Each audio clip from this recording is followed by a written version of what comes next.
السلام علیکم۔ اپنے حصے کا کام کیے بغیر دعا پر بھروسہ کرنا حماقت ہے اور اپنی محنت پر بھروسہ کر کے دعا سے گریز کرنا تکبر ہے۔ عقل مند اور بے وقوفوں میں کچھ نہ کچھ عیب ضرور ہوتا ہے۔ عقل مند اپنے عیب خود دیکھ لیتا ہے اور بے وقوفوں کا عیب دنیا دیکھتی ہے۔ اس سے تو خاموشی بہتر ہے کہ کسی کو دل کی بات کہہ کر پھر ان سے کہا جائے کہ کسی سے نہ کہنا۔ جو تیرے سامنے اوروں کی برائی کرتا ہے وہ یقیناً اوروں کے سامنے تیری بھی برائی کرتا ہوگا۔ زمانے کی گردش سے دل برداشتہ نہ ہو، اس لیے کہ صبر اگرچہ کڑوا ہے لیکن اس کا پھل میٹھا ضرور ہوتا ہے۔ آپ کے اخلاق کی قدر بھی لوگ اس وقت کریں گے جب آپ کے پاس دولت اور طاقت ہو۔ غریب کتنا ہی خوش اخلاق اور ہو، لوگ اس کے اخلاق کو اس کی مجبوری سمجھتے ہیں۔ تعلیم انسان کو بولنا تو سکھا دیتی ہے مگر یہ نہیں سکھاتی کہ کب، کہاں اور کتنا بولنا ہے۔ اپنے اخلاق کو پھول جیسا بنا لو اور کچھ نہیں تو پاس بیٹھنے والا خوشبو تو حاصل کر سکے۔ غمگین نہ ہوا کرو کیونکہ جو بھی تم کھو دیتے ہو تو اسے کسی نہ کسی اور نعمت کی صورت واپس پا لیتے ہو۔ بیدار کر دینے والا غم غافل کر دینے والی خوشی سے بہتر ہے۔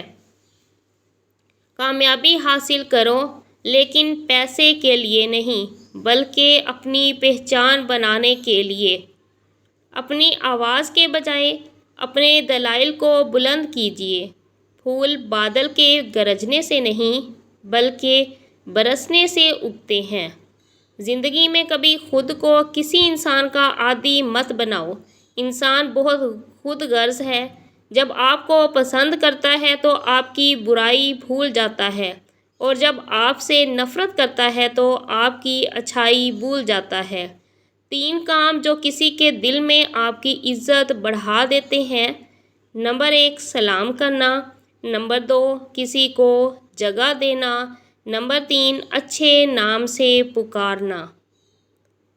وقت، دولت اور رشتے یہ وہ چیزیں ہیں جو ہمیں مفت میں ملتی ہیں مگر ان کی قیمت تب پتہ چلتی ہے جب یہ کہیں کھو جاتی ہیں۔ رشتے خون کے نہیں احساس کے ہوتے ہیں۔ احساس ہو تو اجنبی بھی اپنے بن جاتے ہیں، احساس نہ ہو تو اپنے بھی اجنبی ہو جاتے ہیں۔ جب گناہوں کے باوجود بھی اللہ کی نعمتیں مسلسل ملتی رہیں تو ہوشیار ہو جاؤ کہ ہمارا حساب قریب اور سخت ترین ہے۔